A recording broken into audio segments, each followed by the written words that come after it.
ஜெயச்சந்திரனின் அடடா audio offer 5 முதல் 70% வரை டிஸ்கவுண்ட். ஆச்சி கொழுக்கட்டை மாவு வந்தாச்சு. ஆச்சி கொழுக்கட்டை மாவிற்கு கொழுக்கட்டை அச்சை கேட்டு வாங்குங்கள். நலம் காக்கும் ஸ்டாலின், உங்கள் குடும்பத்தின் நலன் அரசின் பொறுப்பு. கட்டணமில்லா மருத்துவ சேவைகள். 75 வருஷம் கழிச்சு கூட இன்னும் எங்களால் எல்லாருக்கும் சமமா கல்வி கொடுக்க முடியாது. வெக்கப்பட வேண்டாம். தமிழ்நாட்டை பிற மாநிலத்தோடு ஒப்பிட முடியாது. பின்லாண்டோடு ஒப்பிடணும். பின்லாண்ட்ல மாடல் ஸ்கூல் தான் வச்சிருக்காங்களா? சிரிக்க மாட்டாங்க. நிரந்தர பணியிடத்துல எத்தனை பேர் இருக்காங்க? எங்க அண்ணன் புள்ள மாடல் ஸ்கூல்ல படிக்குது, என் தம்பி புள்ள தகைசால் பள்ளியில படிக்குது, என் புள்ள பள்ளியில படிக்குது. மூணும் கவர்மெண்ட் தான். சித்தப்பா பையன் என்ன மட்டும் ஏன் அங்க சேர்க்கல? என் பையல கேட்க மாட்டானா? எப்ப எல்லாம் கவர்மெண்ட் ஸ்கூல்? அப்ப எல்லாம் கவர்மெண்ட் ஸ்கூல் அதுக்கு எதுக்கு மாதிரி பள்ளி? அப்ப இங்க படிக்கிறதுலாம் யாரு? நல்லா படிக்கிற பிள்ளைங்க இல்லன்னு சொல்றீங்களா? கலைஞர் காலத்துல சமச்சீர் கல்வியை கொண்டு வந்தாங்க. சமூக நீதியின் அடிப்படையில் இருக்கிற அரசு சமநீதியை கொடுங்க. கர்ம வீரர் காமராஜர் காலத்துல 3 கிலோமீட்டருக்கு ஒரு பள்ளிக்கூடம் திறக்கிறாரு, 5 கிலோமீட்டருக்கு ஒரு உயர்நிலை பள்ளி திறக்கிறார்ல, மதிய உணவு கொடுத்தாருல்ல, சீருடை கொடுத்தாருல, செய்ய முடிஞ்சது இல்ல. அப்ப அவரால் செய்ய முடிஞ்சா இப்ப ஏன் செய்யக்கூடாது? நக்கீர நேயர்களுக்கு வணக்கம். இந்த நேர்காணலுடைய சிறப்பு விருந்தினர் கல்வியாளர் திரு பிரின்ஸ் கஜேந்திர பாபு அவர்கள் வரவேற்கலாம். சார், சமீபத்தில் தேசிய கல்விக் கொள்கைக்கு எதிராக தமிழ்நாடு அரசு ஒரு கல்விக் கொள்கையை கொண்டு வந்திருக்காங்க. இது மாநிலம் முழுக்கவே பெரிய பேசு பொருளாக மாறி இருக்குது சார். ஏன்னா தேசிய கல்விக் கொள்கை பல திணிப்புகள் அதில் இருக்குது. இது தமிழ்நாட்டுக்கு எதிரானதுன்னு சொல்லிட்டு திமுக அரசு வந்த உடனே இதற்கு மாற்ற ஒரு கொள்கை கொண்டு வர போகிறோன்னு சொல்லிட்டு தான் அதனோட வெளிப்பாடாக தான் அந்த கொள்கை கொண்டு வந்திருக்காங்க. ஸோ ஒரு கல்வியாளராக உங்களோட முதற்கட்ட பார்வை இது என்ன சார்? ரெண்டுக்கும் என்ன வித்தியாசம் இருக்குன்னு பார்க்குறீங்க? முதல்ல இது தேசிய கல்விக் கொள்கைக்கு எதிராக அப்படின்னு நம்ம புரிந்து கொள்ள வேண்டிய அவசியம் இல்லை அப்படின்றது தான். இந்தியா விடுதலை அடைந்த பிறகு 1968 அறிவிக்கப்பட்ட இந்திய அளவிலான கல்விக் கொள்கையில் இருந்து 86, 92 எல்லா கல்விக் கொள்கையிலையுமே ஒரு நெகிழ்வுத்தன்மை இருந்தது. அதாவது என்னென்னா, இந்தியா முழுக்க ஒரு கட்டமைப்பை கொடுக்குறோம், ஒரு ஃப்ரேம் ஒர்க் கொடுக்குறோம். அந்த பாலிசி ஃப்ரேம் ஒர்க்குள்ளே, அந்த கொள்கை கட்டமைப்புக்குள்ளே அந்தந்த மாநிலத்தினுடைய தேவைக்கு தகுந்தாற் போல் நீங்கள் கல்வி வளர்ச்சிக்கான திட்டங்களை நீங்கள் வகுத்துக்கலாம் அப்படின்னு சொல்கிற அந்த உரிமை. காரணம் என்னன்னு கேட்டால், இந்திய அரசமைப்பு சட்டம் கூட்டாட்சி தத்துவத்தில் உருவானது. கூட்டாட்சி தத்துவத்தில் ஒன்றிய அரசிற்கு சில அதிகாரங்கள் கொடுக்கப்பட்டிருக்கு, மாநில அரசுக்கு சில அதிகாரங்கள் கொடுக்கப்பட்டிருக்கு. பள்ளிக்கல்வி என்பது இன்றைய தேதி வரை அது மாநில அரசாங்கத்தின் அதிகாரத்துக்கு உட்பட்டது தான். பொதுப்பட்டியலில் கல்வி இருக்குது அப்படின்னு நீங்கள் சொன்னால் கூட, கன்கரன்ஸ் லிஸ்ட்டு ஒப்பிசைந்து செய்ய வேண்டிய பட்டியலில் இருக்குது அப்படின்னு சொன்னால் கூட அது ஒன்றிய பட்டியலில் இல்லை, மாநில பட்டியல் இல்லை, 2 பேரும் சேர்ந்து செய்கிற பட்டியலில் இருக்குன்னு சொன்னால் கூட அந்த கன்கரண்ட் லிஸ்ட்டில் என்ன சொல்லியிருக்காங்கன்னா, subject to entry 66 of list 1ன்னு சொல்லியிருக்காங்க. அப்படின்னா ஒன்றிய பட்டியலில் 66 என்ன சொல்லுதுன்னா, உயர்கல்வி மற்றும் உயர்கல்வி மற்றும் உயர் ஆய்வில் தரத்தை ஒருங்கிணைப்பது, தீர்மானிப்பது, இதுதான் ஒன்றிய அரசுக்கு கொடுக்கப்பட்ட அதிகாரமே தவிர பள்ளி தொடங்கி பல்கலைக்கழகம் வரைக்கும் நிர்மாணிக்கிற, உருவாக்குற, ஒழுங்குபடுத்துகிற எல்லா அதிகாரம் ஒன்றிய அரசுக்கு கொடுக்கல. அந்த அதிகாரம்லாம் யார்கிட்ட இருக்குன்னா மாநில அரசுக்கு தான் இருக்கு. 2021 தேர்தல், சட்டப்பேரவை தேர்தல், அந்த தேர்தலில் மிகப்பெரிய விவாத பொருளாக எது இருந்ததுன்னு கேட்டால் கல்வி இருந்தது. தேசிய கல்விக் கொள்கை 2020 இருக்கக்கூடிய ஆபத்தான அம்சங்கள், அந்த ஆபத்தான அம்சங்களின் காரணமாக அதை நிராகரிப்பதும், மாநிலத்திற்கு என்று ஒரு கொள்கையை மாநில அரசு உருவாக்குவது, இதுதான் அந்த தேர்தலிலேயே விவாத பொருளாக அதை மாறி. எனவே மக்களுடைய எதிர்பார்ப்பு, மக்கள் அளித்த வாக்கு எதுக்குன்னு கேட்டிங்கன்னா, மாநிலம் தனக்கான ஒரு கொள்கையை வகுத்து கொள்வதற்காக. ஸோ ஸ்டேட் எஜுகேஷன் பாலிசின்னு சொல்கிறது இட்ஸ் அ பொலிட்டிக்கல் மேண்டேட். இது மக்களுக்காக மக்கள் ஒரு கொள்கையை உருவாக்குங்க அப்படின்னு சொல்லி அரசுக்கிட்ட கொடுத்த அந்த கடமை, அந்த கடமையை தமிழ்நாடு அரசு நிறைவேற்றக்கூடிய வகையில் ஒரு கொள்கையை வகுத்திருக்கிறாங்க அப்படின்ற அளவில் தான் நாம் இதை புரிந்து கொள்ளணுமே தவிர, இது கூட்டாட்சி தத்துவத்தின் அடிப்படையில் மாநிலத்திற்கு தரப்பட்ட உரிமை, அந்த உரிமையின் அடிப்படையில் மாநிலம் கொள்கையை வகுக்கணும்னு மக்கள் கொடுத்த தீர்ப்பு, இது அனைத்தையும் சேர்த்து தான் இதை பார்க்கணுமே தவிர, இது ஒன்றுக்கு எதிராக இன்னொன்று அல்லது ஒன்றுக்கு மாற்றான இன்னொன்று என்கின்ற வகையில் இந்த விவாதத்தை நாம் நடத்த வேண்டிய அவசியம் இல்லை. இந்த கொள்கை அறிவிப்பின் மூலமாக தமிழ்நாடு அரசு ஒரு மிகப்பெரிய செய்தியை இந்தியாவில் இருக்கிற அனைத்து மாநிலங்களுக்கும் கொடுத்துருக்கு. அதாவது மாநில அரசு தனக்கான ஒரு கொள்கையை வகுத்து கொள்ள முடியும் என்கின்ற நம்பிக்கை. சட்டத்தில் அதுக்கு வாய்ப்பு இருக்குது. ஆனால் அதை செய்யாமல் இருக்கிறாங்க இல்லையா? அப்போ தமிழ்நாடு அரசு ஒரு நம்பிக்கையை கொடுத்துருக்கு. இப்போ தமிழ்நாடு ஒரு கொள்கை வகுக்கிறது. எனவே அது போல் ஒவ்வொரு மாநிலமும் அந்த மாநில மக்களுடைய தேவைக்கு தகுந்தாற்போல், அந்த மாநிலத்திற்கு கட்டமைப்புக்கு தகுந்தாற்போல், அந்த மாநிலத்திற்கு குழந்தைகள், மாணவர்கள், அங்கே இருக்கக்கூடிய ஆசிரியர்கள், அங்கே இருக்கிற மக்களுடைய எதிர்பார்ப்பு, இது அனைத்தையும் கருத்தில் எடுத்து அந்தந்த மாநிலங்கள் தங்களுக்கான கொள்கையை வகுத்து கொள்ளலாம் என்கின்ற வகையில் அந்த கல்விக் கொள்கையின் ஒரு பகுதியாக பள்ளிக்கல்வி சம்பந்தமான கூறுகளை கொண்ட ஒரு அறிக்கையை நேற்று வந்து வெளியிட்டிருக்காங்க. சார், மாநிலத்தில் ஏற்கனவே இந்த மாதிரி ஒரு கல்விக் கொள்கை இல்லாமல் இருந்ததா சார்? சப்போஸ் அப்படி இருந்தது அப்படின்னா இந்த ஒரு புதிய கல்விக் கொள்கையை வந்து எப்படிலாம் அதை மேம்படுத்தும்னு பார்க்குறீங்க? இதுவரை மாநில அரசு தனக்கென்று ஒரு மொழிக் கொள்கையை கொண்டிருந்தாலும், தனக்கு என்று கல்வியில் ஒரு தனி நிலைப்பாட்டை எடுத்திருந்தாலும் அது கொள்கையாக இதுவரைக்கும் அதிகாரப்பூர்வமாக அறிவிக்கலை. இன்றைக்கு அதிகாரப்பூர்வமாக மாநிலத்திற்கென்று ஒரு கொள்கை இருக்கிறது என்கின்ற வகையில் அதிகாரப்பூர்வமாக அறிவித்திருக்கிறார்கள் என்று தான் நாம் வந்து பார்க்க வேண்டியது இருக்குது இந்த கொள்கை அறிவிப்பை. அந்த வகையில் மொழி விஷயத்தில் ரொம்ப தெளிவாக மாநிலத்தினுடைய மொழியான தமிழும் தேவையின் அடிப்படையில் ஆங்கிலமும் குழந்தைங்க கற்றுக்கொள்ளக்கூடிய இருமொழி கொள்கை என்பது இருக்கும், நீடிக்கும் அப்படின்ற அந்த விஷயத்தில் தெளிவுபடுத்தியிருக்காங்க. இந்த மாநிலத்தில் இருக்கக்கூடிய பிறமொழி பேசுபவர்கள், ஆங்கிலத்தையோ தமிழையோ தாய்மொழியாக கொள்ளாத மற்ற மொழிகளை தாய்மொழியாக கொண்டவர்கள், அவர்கள் தங்களுடைய தாய்மொழியை படிக்கணும்னு சொன்னாங்கன்னா தமிழோடு ஆங்கிலத்தோடு அவங்க தங்களுடைய தாய்மொழியை அவங்க படிக்கலாம். இந்த மாநிலத்தினுடைய மக்கள், தமிழ் மக்கள், அவர்கள் வந்து இருமொழி கொள்கையில் அவங்க படிப்பாங்க. அந்த இருமொழி கொள்கை தான் மாநில அரசாங்கத்தின் மொழி.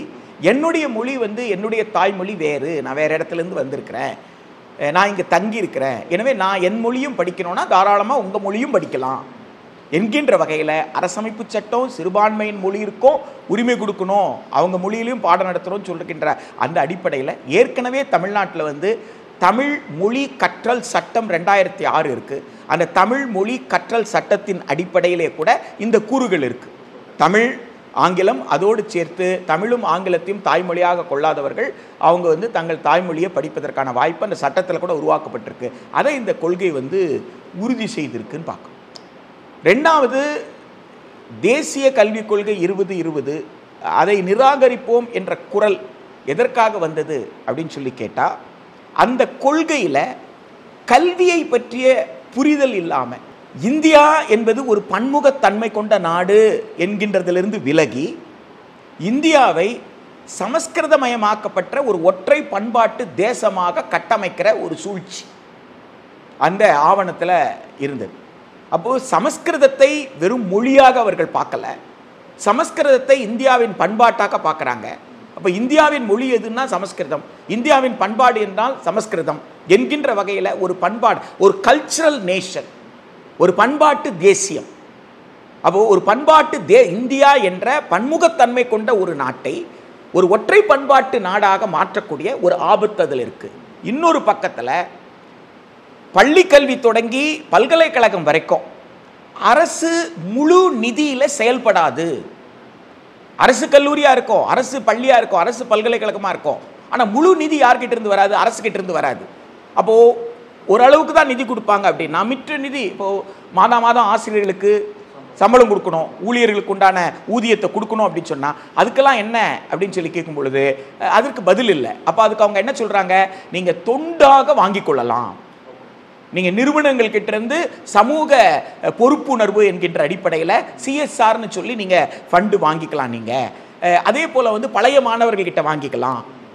தொண்டு செய்யறதுக்கு நிறைய பேர் தயாராக இருப்பாங்க, அவங்கள தொண்டர்களாக நீங்கள் பயன்படுத்திக்கலாம். இப்படியெல்லாம் அதில் வந்து சொல்லியிருக்காங்க. ஆக நமக்கு என்ன தெரியுதுன்னா, அரசு பள்ளி, அரசு கல்லூரி, அரசு பல்கலை இருந்தால் கூட பேருக்கு தான் அது இருக்குமே தவிர அது வந்து செல்ஃப் சப்போர்ட்டடாக சுயசார்போட நிதி விஷயத்தில் கையாள வேண்டியது இருக்கும். அப்படின்னா அது அரசு பள்ளியை, அரசு உதவி பெறும் பள்ளியை பலவீனப்படுத்திடும்.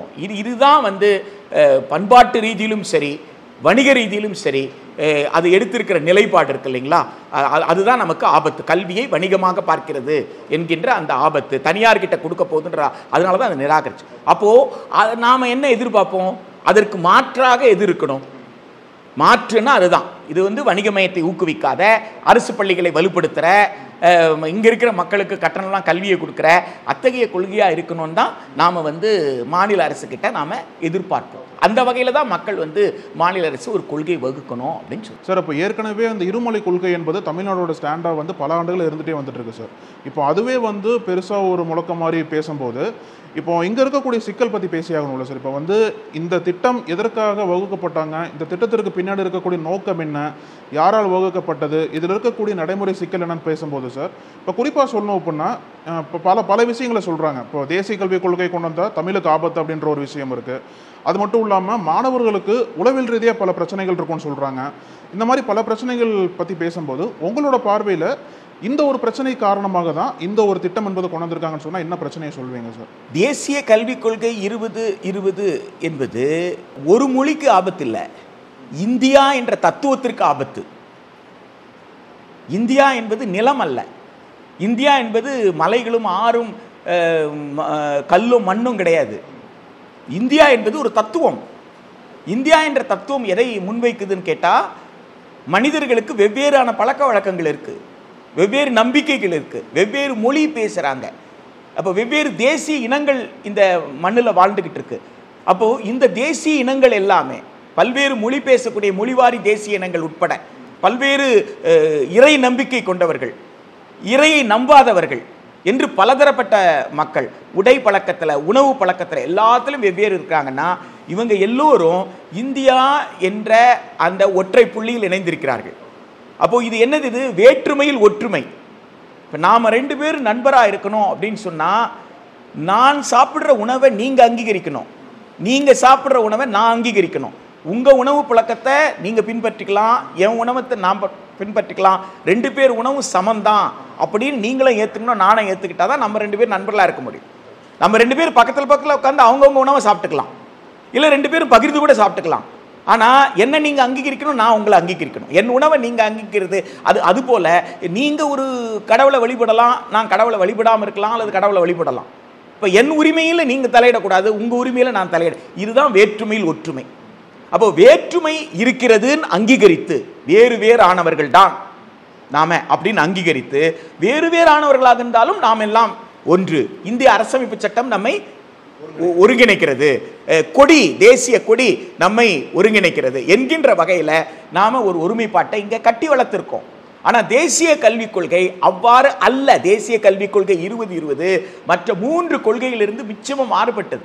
மற்ற தேசிய கல்விக் கொள்கையிலிருந்தோ இந்த தேசிய என்ன அடிப்படை மாற்றம்னா, இது இந்த வேற்றுமையை அங்கீகரிக்கல. இது சமஸ்கிருதமயமாக்கப்பட்ட பண்பாடு, இந்தியாவின் பண்பாடு என்கின்ற வகையில்.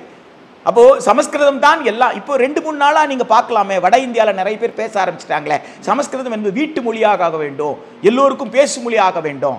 அப்போ என்ன சூழ்ச்சி அங்கே நடக்குது? ஹிந்தி பேசுகின்ற மாநிலத்தில் சமஸ்கிருதத்தை பேச வைப்பது, ஹிந்தி பேசாத மாநிலத்தில் ஹிந்தி பேச வைக்கிறது. அப்போ ஒரு கட்டத்தில் எல்லாரும் ஹிந்தி பேசிட்டாங்கன்னா, அப்போ எல்லாரும் என்ன செய்ய வைக்கிறது? சமஸ்கிருதம் பேச வைக்கிறது. ஆக சமஸ்கிருதத்தில் என்ன சொல்லியிருக்கோ, சமஸ்கிருதத்தை முன்வைத்து பண்பாடு எதுவோ, மொழி எதுவோ, அதுதான் இந்தியாவின் மொழியாக இருக்கும். இதுதான் மிகப்பெரிய ஆபத்து. எனவே இந்த ஆபத்து தான் நாம் பார்க்குறோமே தவிர, அது வெறும் இருமொழி மும்மொழி அப்படி அல்ல. தமிழ்நாட்டை பொறுத்த வரைக்கும் தமிழ்நாடு சொல்லக்கூடிய இருமொழி அப்படின்னு சொல்கிறது ஒரு அறிவியல் பூர்வமானது. ஒரு குழந்தை வளருது அப்படின்னா, பிறந்த உடனே அம்மாவோட குரல் கேட்குது, அப்பாவோட குரல் கேட்குது. அது எந்த மொழியில் கேட்குதோ அதுதான் குழந்தையினுடைய கற்றல் செயல்பாடு. குழந்தை கற்றுக்குது இல்லை, இவங்கெல்லாம் உறவுன்னு கற்றுக்கு, உணவு உண்ண கற்றுக்குது, உடை உடுக்க. அப்போ அந்த குழந்தை கற்றல் செயல்பாட்டை தொடங்கிருச்சு. அப்போ எந்த மொழியில் அந்த கற்றல் செயல்பாட்டை தொடங்கியதோ அதே மொழி பள்ளிக்கூடத்துலேயும் மொழியாக இருக்கணும். ஆங்கிலத்தை ஏன் குழந்தை படிக்குதுன்னா தேவையின் அடிப்படையில். இன்னைக்கு வேலை வாய்ப்பு அப்படின்னு சொல்லி வரும்பொழுது எந்த ஒரு வேலையாக இருந்தாலும் ஆங்கிலம். சாதாரண மின்னஞ்சல் அனுப்பணும்னா மின்னஞ்சல் முகவரி எதில் இருக்குன்றது தானே. நீங்கள் எந்த மொழியில் வேணாலும் மின்னஞ்சல் அனுப்பலாம், ஆனால் மின்னஞ்சலுக்குன்னு ஒரு முகவரி இருக்குது. அந்த முகவரி எந்த மொழியில் எழுதுறீங்க? ஆங்கிலத்தில் தான் எழுதுறீங்க. அப்போது ஒரு தேவையின் அடிப்படையில் ஆங்கிலம். இதுதான் ஒரு அறிவியல் பூர்வமான இருமொழியை தவிர இது மற்ற மொழிகளை கற்றுக்கொள்ளக்கூடாது என்பதற்காக அல்ல. இப்போ இருமொழி என்பது எங்கள் கொள்கைன்னு சொன்ன பிறகு இன்னொருவர் நான் இந்த மொழியை படிக்கணும் ஆசை, படிச்சுக்கோ, உன்னை யாரும் தடுக்க போகிறது இல்லையே. அதற்கான வாய்ப்பு வசதி. எந்த மொழியை நாங்கள் இத்தனை மொழி கண்டிப்பாக படிச்சிடணும் அப்படின்னு சொல்லலை. குழந்தைகள் கிட்ட இத்தனை மொழிகள் கண்டிப்பாக படிக்கணும்னு நாம் கட்டாயப்படுத்தக்கூடாதுன்னு சொல்கிறதுக்கு காரணம் என்னென்னா, அந்த நேரத்தை கூடுதலாக படிக்க வேண்டும். இன்னொரு மொழியை படிக்கிற நேரத்தை அந்த குழந்தை விளையாட்டுக்கு செலவு பண்ணலாம், கலை இலக்கியத்துக்கு செலவு பண்ணலாம். இப்போ நீங்கள் சீனா போன்ற நாடுகளில் 3 வயதிலிருந்து 8 வயதுக்குள்ள குழந்தைகளுடைய ஓடக்கூடிய திறனை கண்டுபிடிக்கிறாங்க. அத்லெட்டில் எந்த கேமில் அவங்க இன்ட்ரெஸ்டட், அவங்களுடைய மோட்டார் ஸ்கில்ஸ் எப்படி இருக்குது, அந்த மோட்டார் பவரை பார்க்குறாங்க. அதுக்கு தகுந்த மாதிரி விளையாட்டுக்கு அனுப்புகிறாங்க. அப்போ உங்களுக்கு அறிவியல் ஆர்வம் இருக்கா, விளையாட்டில் ஆர்வம் இருக்கா, கலையில் ஆர்வம். இப்போ 3 வயசுலேருந்து 8 வயதிற்குள்ள அதனால தான் ஜப்பான் வந்து மெடல் டாலில் டாப்பில் இருக்குது. ஜப்பான் போல சீனா வந்து டாப்பில் இருக்குது, ஜெர்மனி டாப்பில் இருக்குது. காரணம் என்னென்னா மிக குறைந்த வயதிலே அவங்களுக்குள்ளே இருக்கிற பல திறன்களை. ஆனால் நீங்கள் அப்படியான வாய்ப்புகளை கொடுக்கறதுக்கு பதிலாக அந்த நேரத்தெல்லாம் எதுக்கு செலவு பண்ண சொல்கிறீங்கன்னா, கூடுதலாக இன்னொரு மொழிப்படி எனக்கு நான் எப்போ எங்கே போகிறேனோ அந்த மொழியை படிச்சுட்டு போகிறேன். எனவே தமிழ்நாட்டினுடைய இருமொழி கொள்கை என்பது ஒரு அறிவியல் பூர்வமான அணுகுமுறை என்பதை நாம் வந்து புரிந்து கொள்ளணும். சார், இப்போ வந்து இந்த மாதிரி ஒரு தனித்துவமான கொள்கை கொண்டு வர முதல் மாநிலம் தமிழ்நாட்டில் சொல்கிறாங்க சார். ஆனால் இதில் இருக்கக்கூடிய நடைமுறை சிக்கலை பார்க்கணும்ல சார். இப்போ உதாரணத்துக்கு சொல்லணும் அப்படின்னா, இப்போ கொண்டு வந்திருக்காங்க, இது உடனே நடைமுறைப்படுத்தப்பட்டால் மாணவர்களுக்கு எந்த வகையில் பாதிப்பு ஏற்படும்? ஆல்ரெடி வந்து அகாடமிக் இயர் போயிட்டு இருக்கு மாணவர்களுக்கு. இந்த தேர்வு முறையாகட்டும், அவங்க படிக்கக்கூடிய விஷயங்களாகட்டும், எப்படியெல்லாம் மாணவர்களுக்கு பாதிப்பை ஏற்படுத்தும்? அது மட்டும் இல்லாமல் இந்த திட்டத்துக்கு பின்னாடி இருக்கக்கூடிய, அந்த கொள்கை பின்னாடி இருக்கக்கூடிய என்னென்ன சிக்கல்கள்லாம் இருக்குன்னு பார்க்குறீங்க சார்? தமிழ்நாடு அரசு உருவாக்கி இருக்கிற இந்த மாநில கொள்கை என்பது குழந்தையை மையப்படுத்தி குழந்தைநேய பள்ளி, குழந்தைநேய வகுப்பறை, குழந்தைகள் மகிழ்ச்சியாக படிப்பதற்கு தேவையான அளவிற்கு ஆசிரியர்களை தயார் செய்வது போன்ற பல நல்ல விஷயங்களை அவங்க வந்து சொல்லியிருக்கிறாங்க. குழந்தைகளுக்கு தேர்வு என்கின்ற அந்த பயத்தை காட்டாமல், தேர்வுன்னு சொன்னாலே எந்த குழந்தையும் பயப்படுது. அப்போ தேர்வுன்ற பயத்தை ஒரு குழந்தைக்கு நீங்கள் காட்டக்கூடாது. காட்டாமல் அந்த குழந்தையை வந்து படிக்க வைக்கணும். அப்போ அந்த குழந்தையினுடைய கற்றல் திறனை அதிகப்படுத்துவதற்கு எதையெல்லாம் செய்ய முடியும் என்பதை இந்த அறிக்கையில் வந்து விரிவாக பேசியிருக்கிறாங்க. நாம் கவலையோடு பார்க்குற விஷயம் என்னன்னு கேட்டால், இன்றைக்கு பள்ளிக்கல்வியில் ஒரு பாகுபாடு இருக்குது. அரசு பள்ளி, தனியார் பள்ளின்ற பாகுபாடு அதை கடந்து அரசு பள்ளிக்குள்ளேயே பள்ளி அப்படின்னு இருக்குது, தகைசால் பள்ளின்னு இருக்குது. அதை தான் இவங்க கொள்கையில் வெற்றி பள்ளின்னு சொல்கிறாங்க.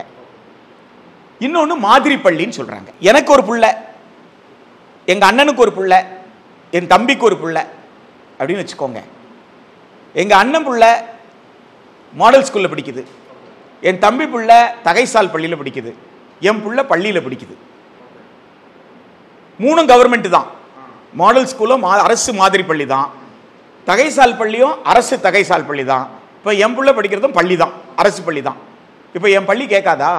ஏன் பெரியப்பா பையன் மட்டும், அந்த அண்ணன் மட்டும் எங்கே போய் படிக்கிறான்? மாதிரி பள்ளியில் படிக்கிறான். சித்தப்பா பையன் தகைசால் பள்ளி. அப்போ என்ன மட்டும் ஏன் அங்கே சேர்க்கலை? என் பையன் கேட்க மாட்டானா?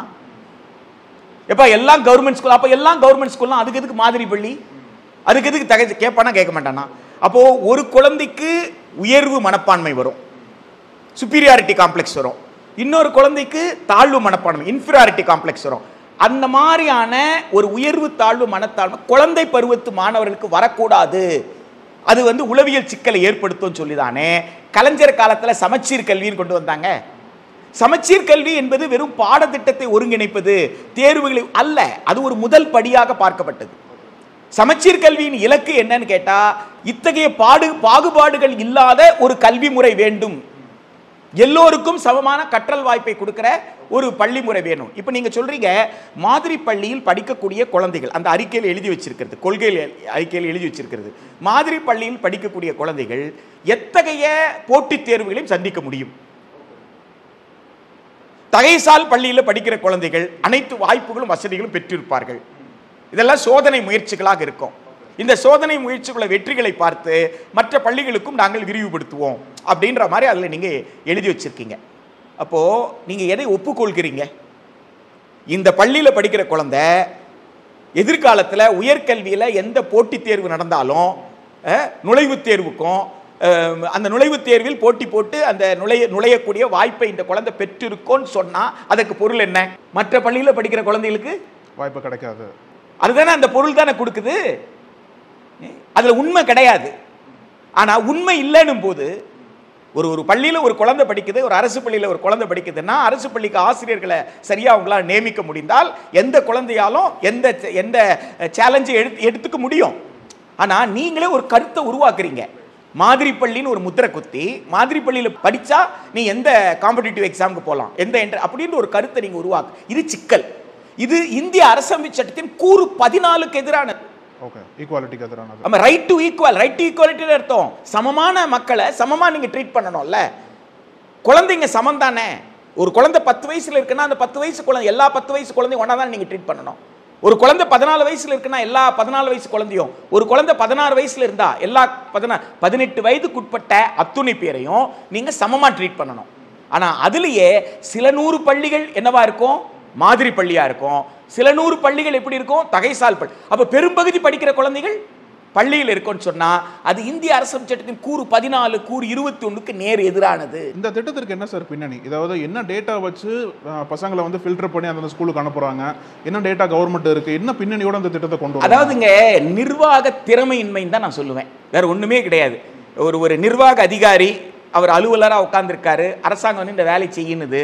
இவர் போய் எல்லா ஸ்கூலையும் பார்த்துட்டு எல்லா ஸ்கூலில் இருக்க டீச்சரை வேலை செய்கிறாங்களா, எந்தெந்த ஸ்கூலில் எவ்வளோ டீச்சருக்கு குறைவாக இருக்காங்க, ஆசிரியர் இல்லாத பிற பணியிடங்கள் இருக்கா, அங்கே வந்து கழிப்பறை இருக்கா, கழிப்பறையில் தண்ணீர் வருதா, கழிப்பறையை சுத்தம் செய்யறதுக்கு ஆள் இருக்காங்களா, இதெல்லாம் பார்க்க வேண்டிய பொறுப்பு யாருக்கு இருக்கு, அதிகாரிகளுக்கு இருக்கு.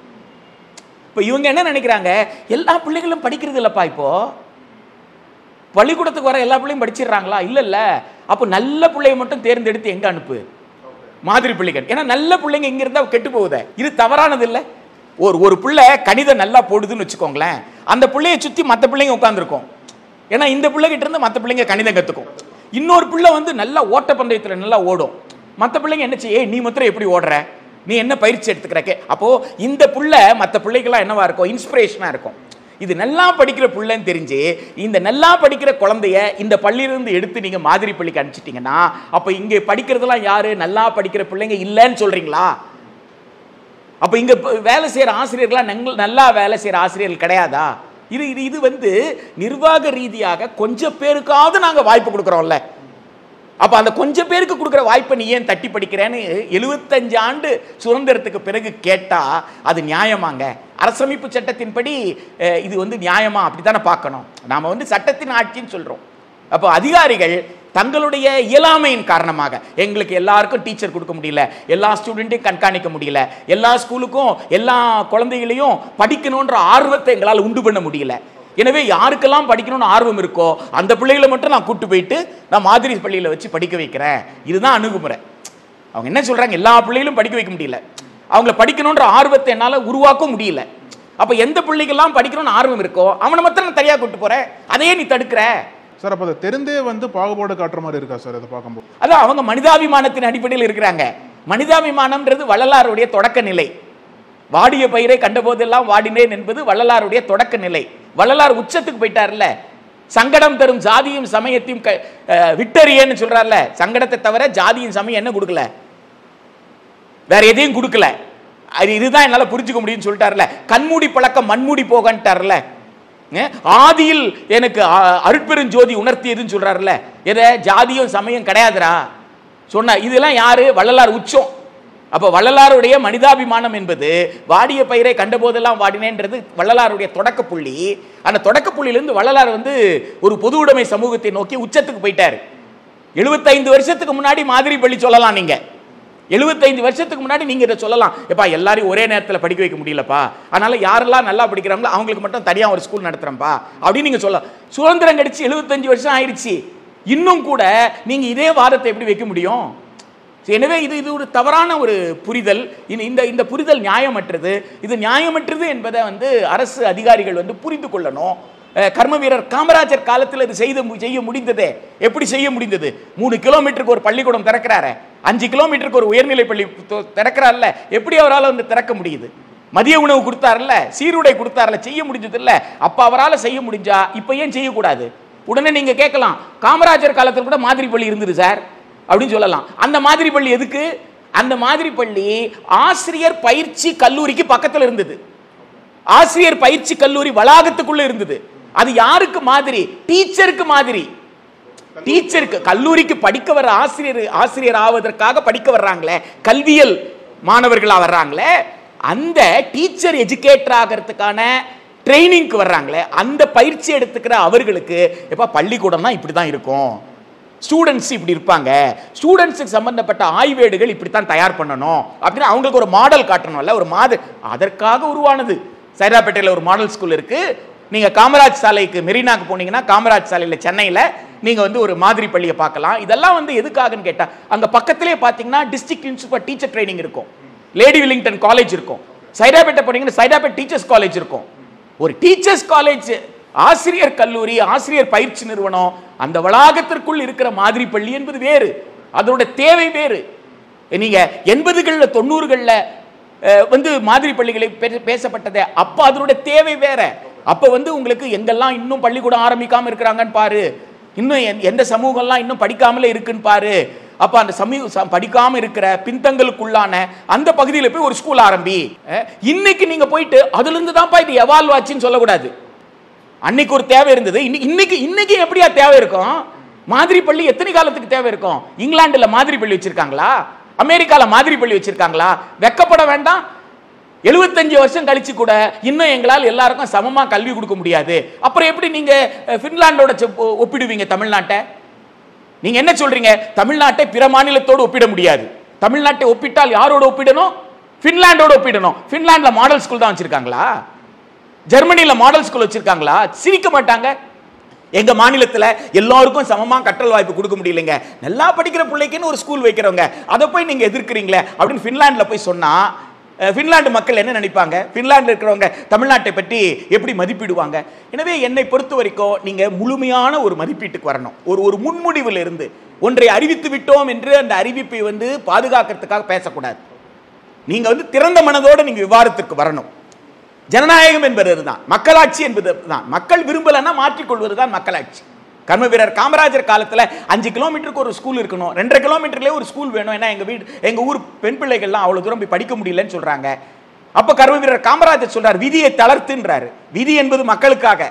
மக்கள் கேட்கிறாங்களா அங்க ஒரு பெண்களுக்குன்னு ஒரு ஸ்கூல் வேணும்னு கேட்கிறாங்களா? அங்க ஸ்கூலை தர. அப்பதான் அந்த பிள்ளைங்க படிக்கணும்னா படிக்கட்டும், படிக்கிறது தான் முக்கியமே தவிர 5 கிலோமீட்டருக்குள்ள ஒரு ஸ்கூல் இருக்கணும்ன்றது முக்கியம் அல்ல அப்படின்ற ஒரு முடிவு அவர் எடுக்கிறார். எனவே ஒரு நெகிழ்வுத்தன்மை தேவை. மக்களின் தேவைகள் என்னன்னு புரிச்சுக்கணும். மக்களாட்சி என்பதே மக்களால், மக்களின், மக்களுக்காக.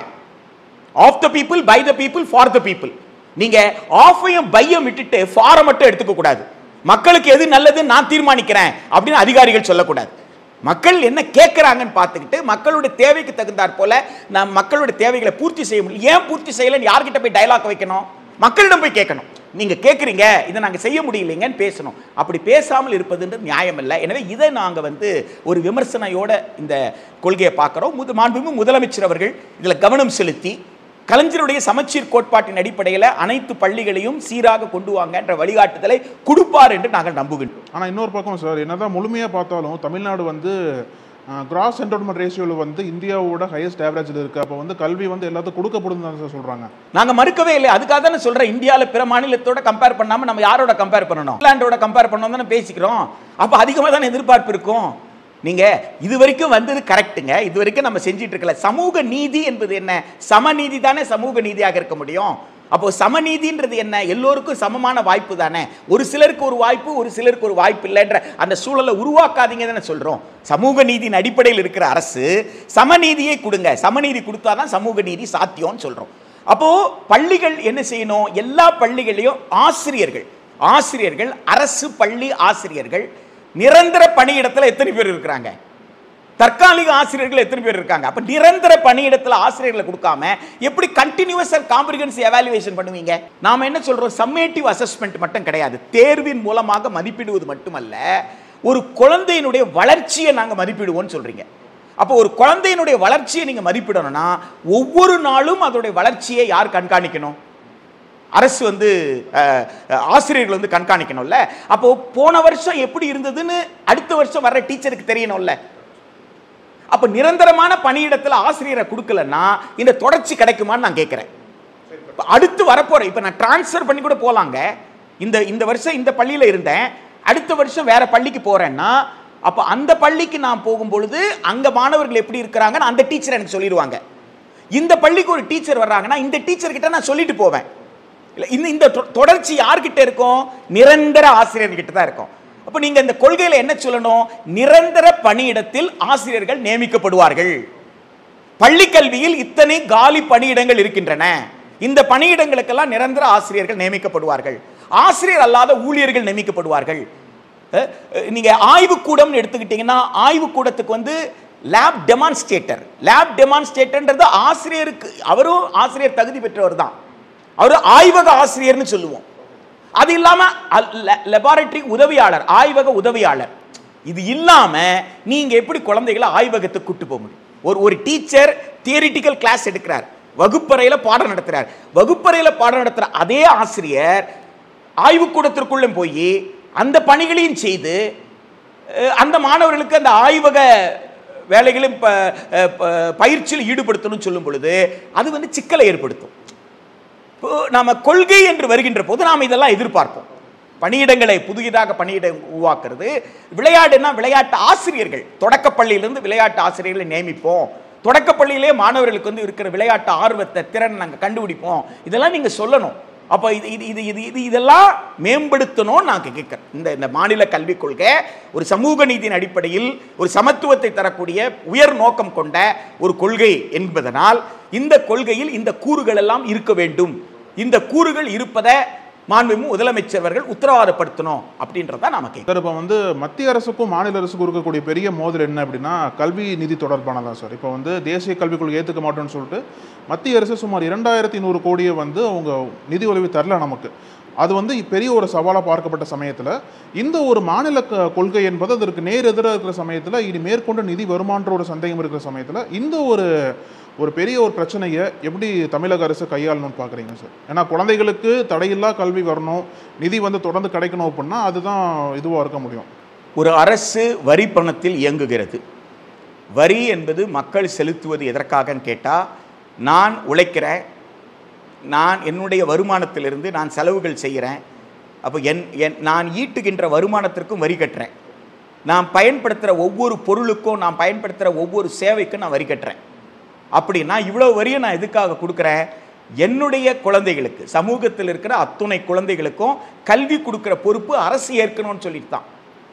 சுகாதாரத்தை, மருத்துவத்தை அரசு கொடுக்கணுன்றான். வேற எதுக்கு நான் வரி கட்ட போகிறேன்? அடுத்த நாட்டோட போய் சண்டை போடுன்னு நான் வரி கட்ட போகிறேன்?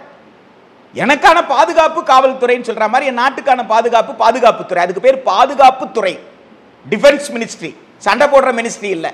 அடுத்த நாளோட சண்டை போடு, அதுக்காக துப்பாக்கி வாங்கிக்கோ அப்படின்னு நான் வரி கட்டலை. நான் வரி கட்டுறது நம்ம நாட்டை காப்பாற்றுறதுக்கு, என் பாதுகாப்புக்கு என்ன தேவையோ. அப்போது என் பாதுகாப்புக்கு ஓரளவுக்கு செலவு பண்ணிட்டு மிச்ச பணத்தை என்ன செய்யணும்?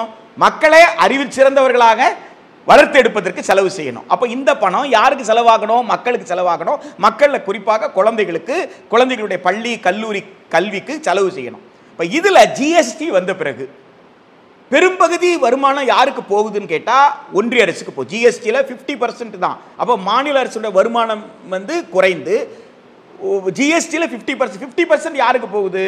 ஒன்றிய அரசுக்கு போகுது. அப்போ ஒன்றிய அரசு என்ன செய்யணும்? தனக்கு வரக்கூடிய வருமானத்தில் எல்லா மாநிலத்திற்கும் பகிர்ந்து கொடுக்கணும். அதுக்கு பேர் தான் ஒன்றிய அரசு. ஒன்றிய அரசு என்பது மாநிலங்கள், பல்வேறு மாநிலங்கள் இருக்கு, அந்தந்த மாநிலத்திற்கு தேவை. எனவே ஒன்றிய அரசு, தமிழ்நாடு உள்ளிட்ட எல்லா மாநில மக்களும் கற்ற வரியை வாங்குற ஒன்றிய அரசு இந்த குறிப்பிட்ட மாநிலத்திற்கு பணத்தை கொடுக்க மாட்டேன்னு சொல்றதுக்கு எந்த விதமான சட்டப்படியான உரிமையும் கிடையாது. அரசமைப்பு சட்டம் அப்படிப்பட்ட உரிமையை அவங்களுக்கு கொடுக்கல. எனவே நாடாளுமன்றத்திலும் சரி, சட்டமன்றத்திலும் சரி, எந்தெந்த அமைப்புகளில் அரசு வந்து அதுக்கு வாதத்தை வைக்க வேண்டுமோ அந்த வாதத்தை வைத்து அந்த நிதியை பெறுவது, அது மக்களிடம் போய் நீங்கள் கட்டிய வரி உங்களுக்கு செலவாகணும், ஆனால் நீங்கள் கட்டிய வரி உங்களுக்கு செலவு செய்யாமல் இந்த மாதிரி செய்கிறாங்கன்னு மக்களுக்கு விளக்கி சொல்லணும். மக்களாட்சியில் மக்கள் வந்து இறையாண்மை கொண்டவர்கள், வெறும் வாக்காளர்கள் அல்ல. இறையாண்மை கொண்ட அல்டிமேட் சாவர்னிட்டி, இறுதி இறையாண்மை யாரிடம் இருக்குன்னா மக்களிடம் இருக்கு. அப்போ மக்கள் தங்களிடம் இருக்கக்கூடிய இறையாண்மை தங்கள் வாக்குச்சீட்டின் வாயிலாக தான் அரசுக்கு கொடுக்குறாங்க. எனவே அரசு எந்த கொள்கைக்காக தேர்ந்தெடுக்கப்பட்டதோ அந்த கொள்கையின்படி அரசு இல்லைன்னா அந்த அரசை மாற்றி வேறு அரசை கொண்டு வருவதுதான் தேர்தல். அதுக்கு தான் வாக்குச்சீட்டு பயன்படுது. எனவே மக்கள் தங்களுடைய வாக்கை பயன்படுத்துவாங்க. எனவே மக்களிடம் போய் சொல்லணும் நாம. எனவே ஒன்றிய அரசு அந்த நிலைப்பாடு என்பது நியாயமற்றது. ஒன்றிய அரசினுடைய நியாயமற்ற போக்க ஒன்றிய அரசுக்கு புரிய வைத்து அந்த நிதியை பெறுவதற்கு முயற்சி செய்யணும்.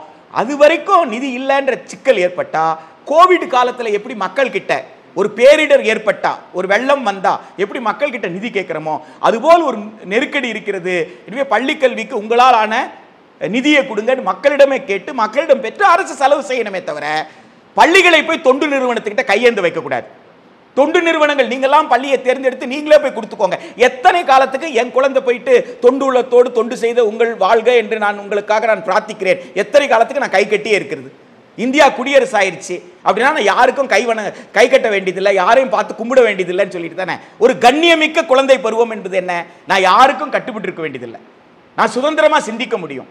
எனக்கான வரி என் பெரியவர்களால் கட்டப்பட்டது, என் அப்பாவால, சித்தப்பாவால, பெரியப்பாவால, ஊரில் இருக்கிற மக்களால் கட்டப்பட்டது. வரி பணத்திலிருந்து எனக்கு செலவாகுது என்பது எல்லோருக்கும் என்ற நிலை வந்துவிட்டால் என்னுடைய கண்ணியம் அப்பொழுதுதான் என்ன செய்யப்படும்? காப்பாற்றப்படும். அப்ப என் கண்ணியத்தை காப்பாற்றுவது என்பது என் வரி பணத்தில் எனக்கு நீங்க கல்வியை கொடுக்கிறது. ரொம்ப நன்றி சார், நேரத்துக்கு கருத்துக்களுக்கும். நக்கீரன் டிவிக்கு சப்ஸ்கிரைப் செய்யுங்கள். உங்கள் ஆதரவே எங்கள் பலம். ஆசிரியர்களுக்கு நண்பனாகவும் மாணவர்களுக்கு ஆசானாகவும் திகழும் தேர்வு வழிகாட்டி. ஒவ்வொரு பாடத்திற்கும் அனுபவமிக்க ஆசிரியர்களின் துல்லியமான தெளிவான விடைகள். CNC இருக்கு, தேர்வு பயம் எதற்கு? இது தீரன் பப்ளிஷிங் ஹவுஸ் விற்பனை வெளியீடு.